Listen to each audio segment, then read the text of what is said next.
नमस्कार, मी प्राजक्ता तांडेल बुलेटिनमध्ये आपलं सगळ्यांचं स्वागत। आढावा घेऊयात वेगवान बातम्यांचा। विधिमंडळाच्या अधिवेशनाच्या पूर्वसंध्येला नेहमीप्रमाणे विरोधकांनी सत्ताधाऱ्यांच्या चहापानावर बहिष्कार टाकला, तर राज्य सरकारच्या चहापानाच्या कार्यक्रमात मुख्यमंत्री उद्धव ठाकरे प्रत्यक्ष उपस्थित राहिले नाहीत। ते तब्येतीच्या कारणामुळे सह्याद्रीवर आले नाहीत, पण व्हिडिओ कॉन्फरन्सिंगद्वारे ते मंत्रिमंडळ बैठकीला उपस्थित होते। उपमुख्यमंत्री अजित पवार यांनी हिवाळी अधिवेशनाच्या पूर्वसंध्येला राज्य मंत्रिमंडळाची बैठक झाल्यावर पत्रकार परिषद घेतली आणि विरोधकांनी चहापानावर बहिष्कार घालण्यावर नेहमीचा बहिष्कार घालणं योग्य नाही अशी प्रतिक्रिया दिली। तसंच विरोधकांच्या प्रत्येक प्रश्नांना उत्तर देणार असंही ते म्हणाले। राज्य मंत्रिमंडळाची बैठक झाल्यानंतर घेतलेल्या पत्रकार परिषदेत अजित पवारांना परीक्षेत झालेल्या घोटाळ्याविषयी भाष्य केलं। परीक्षा घोटाळ्यातील आरोपींना कठोर शिक्षा करणार, तसंच मुख्य सूत्रधारांपर्यंत पोहोचण्याचा प्रयत्न करणार असल्याचं देखील ते म्हणाले। सोबतच अधिवेशनात 21 विधेयकांवर चर्चा होणार असल्याचं देखील त्यांनी म्हटलंय।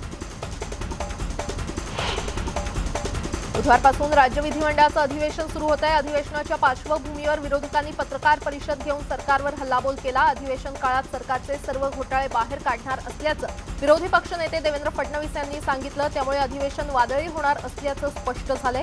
विरोधकांनी चहापानावर बहिष्कार घातला। अहमदनगर जिल्ह्यातील 4 नगरपंचायत निवडणुकीसाठी मंगळवारी मतदान प्रक्रिया पार पडली। यातील कर्जत नगरपंचायत ही माजी मंत्री राम शिंदे आणि राष्ट्रवादी काँग्रेस आमदार रोहित पवार यांनी प्रतिष्ठेची केली आहे। जालना जिल्ह्यातील बदनापूर शहरात सुरू असलेल्या नगरपंचायत निवडणुकीच्या मतदान प्रक्रियेदरम्यान 2 गटात तुफान राडा पाहायला मिळाला। वॉर्ड क्रमांक 12 मध्ये बोगस मतदान होत असल्याच्या आरोपावरून शिवसेना आणि भाजपच्या कार्यकर्त्यांमध्ये बाचाबाची झाली आणि तुंबळ हाणामारी झाली। दरम्यान पोलिसांनी वेळीच हस्तक्षेप करत परिस्थिती नियंत्रणात आणली। या घटनेनंतर मतदान केंद्रावर पोलीस बंदोबस्त वाढवण्यात आला। लातूर जिल्ह्यातील 4 नगरपंचायतीच्या एकूण 52 जागेसाठी मंगळवारी सकाळी 7:30 वाजता मतदानाला सुरुवात झाली होती। जिल्ह्यातील चाकूर, जळकोट, देवणी आणि शिरूर अनंतपाळ या नगरपंचायतीचं मतदान पार पडलं। गडचिरोली जिल्ह्यात अखेर नगरपंचायतीचं मतदान संपलं। जिल्ह्यात नगरपंचायतीसाठी सरासरी 75% मतदान पार पडलं। राज्यात इतर भागाच्या तुलनेत 2 तासांपूर्वी हे मतदान संपलं असून कुठलाही अनुचित प्रकार घडला नाही। देहू नगरपंचायतीच्या एकूण 13 प्रभागांची मतदान प्रक्रिया मंगळवारी पार पडली। सकाळपासूनच मतदारांनी मतदानाला उत्स्फूर्त प्रतिसाद दिला होता। प्रत्येक मतदान केंद्रावर मतदानासाठी मतदारांनी गर्दी केली होती। मात्र शेवटच्या 1 तासात मतदार मोठ्या प्रमाणात मतदानासाठी बाहेर पडल्याचं चित्र दिसून आलं। बुलढाणा जिल्ह्यात संग्रामपूर येथे महाआघाडी विरुद्ध भाजप असा सामना या ठिकाणी रंगला। त्यामध्ये 13 जणांसाठी मंगळवारी मतदान प्रक्रिया पार पडली, तर मोताळामध्ये भाजप, राष्ट्रवादी काँग्रेस आणि राष्ट्रवादी यांनी स्वतंत्र निवडणूक लढवली असून या ठिकाणी 13 जागांसाठी ही निवडणूक प्रक्रिया पार पडली। कर्जतमध्ये नगरपंचायत मतदानाची प्रक्रिया पूर्ण होताच राष्ट्रवादी काँग्रेस पक्षाच्या वतीनं फटाके फोडून विजयाचा जल्लोष साजरा करण्यात आला। कर्जत नगरपंचायत निवडणुकीमध्ये मंगळवारी 12 प्रभागासाठी मतदान झालं। मतदान पूर्ण होताच राष्ट्रवादी काँग्रेस पक्षाच्या काही उत्साही कार्यकर्त्यांनी फटाके फोडून विजयाचा जल्लोष केला। एसटी महामंडळाचं शासनात विलीनीकरण करावं या मागणीसाठी सांगलीमध्ये एसटी कर्मचाऱ्यांचं आंदोलन कायम आहे। एसटी कर्मचाऱ्यांनी मंगळवारी आपल्या कुटुंबियांसोबत तहसील कार्यालयावर धडक मोर्चा काढत एसटी कर्मचाऱ्यांना कुटुंबासमवेत इच्छामरणाची परवानगी द्या अशी मागणी करत स्वतःहून आत्महत्या करू असा इशारा दिला। जुनी पेन्शन योजना लागू करावी या मागणीसाठी जुनी पेन्शन संघर्ष समन्वय समितीच्या वतीनं भिवंडी तालुक्यातील पडघा ते विधान भवन लॉंग मार्च काढण्यात आला। या लॉंग मार्चमध्ये सुमारे 500 शासकीय कर्मचारी सहभागी झाले होते।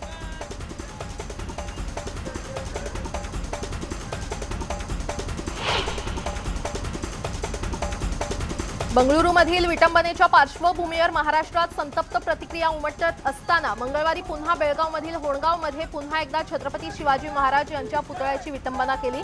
याच्याच निषेधार्थ मिरजेतील महाराणा प्रताप चौकात शिवसेनेकडून कन्नड रक्षण वेदिका संघटनेच्या ध्वजाची होळी करत कर्नाटक सरकारविरुद्ध जोरदार घोषणाबाजी करण्यात आली। मुंबईतल्या भायखळ्यातील राणीच्या बागेचं नाव बदललंय की काय असा सवाल उपस्थित होतोय। कारण राणीच्या बागेत एक नवी कोनशिला लावण्यात आली आहे। या कोनशिलावर हजरत पीर बाबा राणी बाग असं लिहिण्यात आलंय। त्यामुळे उद्यानाचं नाव बदललं जात असल्याची भीती व्यक्त होऊ लागली आहे। त्यातच सत्ताधारी शिवसेनेनं हिंदुत्वाची कास सोडल्यामुळे हा प्रकार घडतोय अशी टीका भाजपनं केली आहे। बेस्टने मंगळवारी देशातील पहिलं सर्वात मोठं बस डिजिटल ॲप चलो लॉन्च केलंय, ज्यामुळे कॉन्टॅक्टलेस तिकीट आणि गाडीचं अचूक लोकेशन प्रवाशांना मिळणार आहे। सुट्टे पैसे नसल्यामुळे होणारी भांडण आणि बसची गर्दी या समस्या आता कमी होणार आहेत। पुढे चला हे मुंबईचं स्पिरिट या चलो ॲपनं टॅगलाईन म्हणून वापरलंय। मुंबईकरांचा प्रवास सुखकर करण्यासाठी बेस्टनं हे पुढचं पाऊल टाकलंय।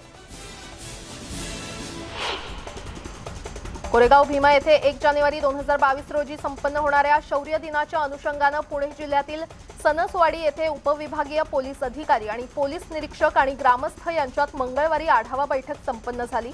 यावेळी उपविभागीय पोलीस अधिकाऱ्यांनी ग्रामस्थांना येणाऱ्या भीमसैनिकांचं स्वागत करत सर्व व्यवहार सुरळीत ठेवण्याचं आवाहन केलं। कल्याण रेल्वे स्टेशन जवळ सोनसाखळी चोरीची घटना घडली होती। कल्याण लोहमार्ग पोलिसांनी सोनसाखळी हिसकावणाऱ्या उमाशंकर पांडे याला अटक केली आहे। उल्हासनगरमध्ये राहणाऱ्या वॉल्समा जॉर्ज ही महिला कल्याण रेल्वे स्टेशन जवळून जात होत्या। त्यावेळी उमाशंकर यानं त्यांचा पाठलाग केला आणि संधी मिळताच जॉर्ज यांच्या गळ्यातील महागडी चेन हिसकावून पळ काढला। या प्रकरणी कल्याण लोहमार्ग पोलिसांनी गुन्हा दाखल करून चोरट्याला अटक केली आहे। आरोग्य विभागाच्या भरती प्रक्रियेतील पेपरफुटी प्रकरणाची पोलीस चौकशी सुरू असून पोलीस चौकशीचा अहवाल मुख्यमंत्री आणि मंत्रिमंडळापुढे सादर केला जाणार असून त्यानंतरच काय तो निर्णय घेतला जाणार असल्याची स्पष्टोक्ती आरोग्यमंत्री राजेश टोपे यांनी दिली आहे। दरम्यान पोलिसांनी चौकशी अहवाल लवकरात लवकर द्यावा अशी अपेक्षा देखील त्यांनी केली आहे। आरोग्य विभागाच्या परीक्षेत पेपरफुटी प्रकरणी बीड जिल्हा भाजप युवा मोर्चाचा उपाध्यक्ष संजय सानप याला पोलिसांनी अटक केली आहे। यापूर्वीच याच प्रकरणात बीड जिल्ह्यात कारवाई करत 8 लोकांना अटक केली आहे। संजय सानप याची पुण्यात सायबर पोलिसांकडून चौकशी चालू होती, त्यावेळी त्याचा या पेपरफुटी प्रकरणांमध्ये सहभाग आढळून आला। 2019 मध्ये नायर रुग्णालयात पायल तडवी या विद्यार्थिनीनं रॅगिंगला कंटाळून आत्महत्या केली होती। असाच रॅगिंगचा प्रकार आता केईएम रुग्णालयात समोर आलाय। केईएम मध्ये वैद्यकीय शाखेत शिकणारा सुमित पडघन या विद्यार्थ्यानं रॅगिंग केल्याचा आरोप केलाय। तसंच तक्रार करून देखील कुणीही लक्ष देत नाही असंही सुमितनं सांगितलंय। जीवे मारण्याची धमकी आणि बिल्डिंगवरून ढकलून देण्याची धमकी दिल्यानंतर हा विद्यार्थी घाबरून हिंगोली येथील गावी गेला। 2019 आणि 2020 साली लेखी तक्रार दिली, मात्र त्याची कोणतीही दखल घेतली नाही असा आरोप देखील सुमितनं केलाय। देशातला सगळ्यात मोठा चंदनाची तस्करी करणारा आरोपी अटक झालेला आहे। ईडीच्या मुंबई ब्रांचनं चंदन तस्कर बादशाह मलिकला अटक केली आहे। त्याचे अंडरवर्ल्डशी संबंध असून त्यानं लाल चंदनाच्या लाकडाचं जाळं देशभर पसरवलंय। त्याला चौकशीसाठी बोलावण्यात आलं होतं। मंगळवारी सकाळी त्याला अटक करण्यात आली। क्षुल्लक कारणावरून नांदेड शहरात भर दिवसा चाकूने एका व्यक्तीची हत्या करण्यात आली। मुरमुरा गल्लीत ही घटना घडली। लखन जाधव असं खून झालेल्या व्यक्तीचं नाव आहे। क्षुल्लक कारणावरून सुरू झालेल्या या वादाचं रूपांतर हाणामारीत झालं। दरम्यान घटनास्थळावरून आरोपी पसार झाला असून पोलीस त्याचा शोध घेत आहेत। जळगाव शहरातील शिवाजीनगरमधील 2 दिवसांपासून बेपत्ता असलेल्या महिलेचा विदगाव शिवारातील जंगलात मृतदेह मिळून आल्यानं खळबळ उडालेली आहे। जादू टोण्यातून या महिलेचा जाळण्याचा प्रयत्न करून तिला मारहाण करत 2 जणांनी तिचा खून केल्याचा संशय व्यक्त केला जातोय। माया फरसे असं महिलेचं नाव असून ती 51 वर्षांची आहे। या प्रकरणी एका मांत्रिकासह मयत महिलेच्या नातेवाईकाला पोलिसांनी ताब्यात घेतलं। घर भाड्यानं दिलं नाही या गोष्टीचा राग मनात धरून एका तरुणाचा धारदार हत्यारानं खून केल्याची धक्कादायक घटना धुळ्यात घडली आहे। धुळे शहरातील साक्री रोडवरील राजीव गांधी नगरात राहणाऱ्या रवींद्र पगारे याचं घर भाड्यानं द्यायचं होतं, मात्र रवींद्र यानं जय मोरे या इसमाला घर भाड्यानं देण्यास नकार दिल्यानं त्यानं हा खून केल्याचं पोलीस तपासात समोर आलंय। दरम्यान खून केल्याप्रकरणी धुळे शहर पोलीस ठाण्यामध्ये जय मोरे विरोधात खुनाचा गुन्हा दाखल करण्यात आलाय।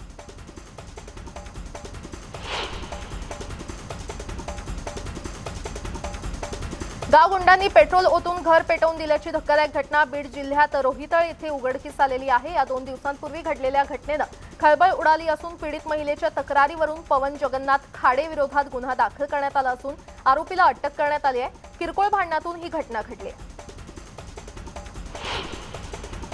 मालेगाव तालुक्यातील देवरपाडे भागात बिबट्याचं दर्शन झालं। बिबट्या शेतात फिरत असल्यामुळे परिसरातील ग्रामस्थ भयभीत झाले। घटनेची माहिती मिळताच वन विभागाचे कर्मचारी घटनास्थळी दाखल झाले। पिंजरा लावून बिबट्याला जेरबंद करण्यात यावं अशी मागणी ग्रामस्थांनी केली आहे। राज्यात मंगळवारी ओमायक्रॉनचे 11 नवे रुग्ण आढळून आलेले आहेत। 8 जण मुंबई एअरपोर्टवर आढळलेत तर 1 रुग्ण नवी मुंबईत आढळलाय। 1 रुग्ण पिंपरी चिंचवड परिसरात आणि 1 जण उस्मानाबादेत आढळून आलाय। त्यामुळे राज्याची चिंता वाढली आहे। राज्यात सध्या ओमायक्रॉनच्या पार्श्वभूमीवर आरोग्य यंत्रणा विशेष प्रयत्न करत असल्याचं आरोग्यमंत्री राजेश टोपे यांनी स्पष्ट केलं। ओमायक्रॉनचा धोका वाढू न देण्याचे आरोग्य विभागाचे प्रयत्न असल्याचं देखील ते म्हणाले। मुंबईत कोरोना रुग्णांच्या मृत्यूचा आकडा पुन्हा एकदा शून्यावर गेलाय। कोरोनाचा प्रादुर्भाव झाल्यानंतर आतापर्यंत 5व्यांदा रुग्णांच्या मृत्यूनं 0 हा आकडा गाठलाय। मात्र तरी देखील नागरिकांनी नियमांचं पालन करावं असं आवाहन केलं जातंय।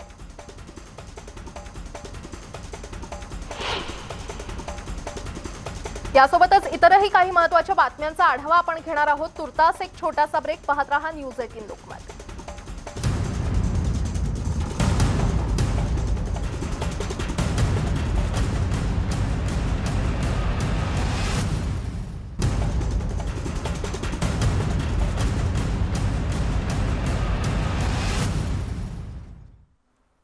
ब्रेक नंतर आपलं पुन्हा एकदा स्वागत आणि आता आढावा उर्वरित बातम्यांचा।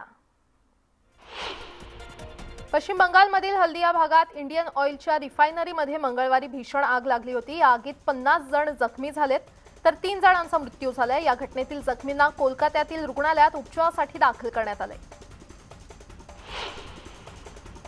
क्रिसमस जवळ येतोय आणि या काळात विविध कार्यक्रमांचं आयोजन केलं जातं, पण उत्सव काळातील हे कार्यक्रम रद्द करण्याचं आवाहन जागतिक आरोग्य संघटनेचे संचालक टेड्रॉस यांनी केलेलं आहे। जगभरात ओमायक्रॉन कोरोना संक्रमण वाढतंय।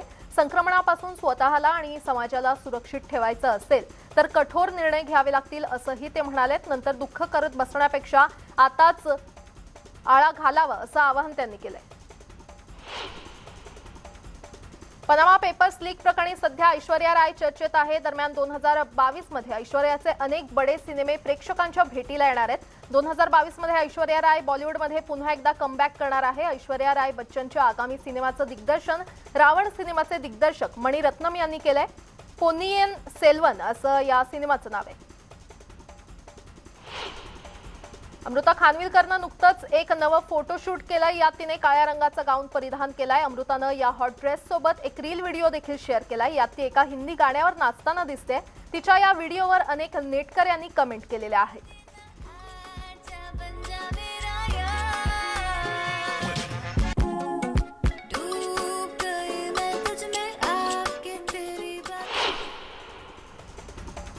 या बातम्यांसह बुलेटिनमध्ये वेळ झाले इथेच थांबण्याची। मात्र न्यूज 18 लोकमत कडून एक आवाहन, कोरोना अजूनही आपल्यातून गेलेला नाहीये, त्यामुळे मास्क वापरा, सॅनिटायझरचा वापर करून स्वतःला आणि आपल्या कुटुंबाला सुरक्षित ठेवा आणि ताज्या बातम्यांसाठी पाहत रहा न्यूज 18 लोकमत।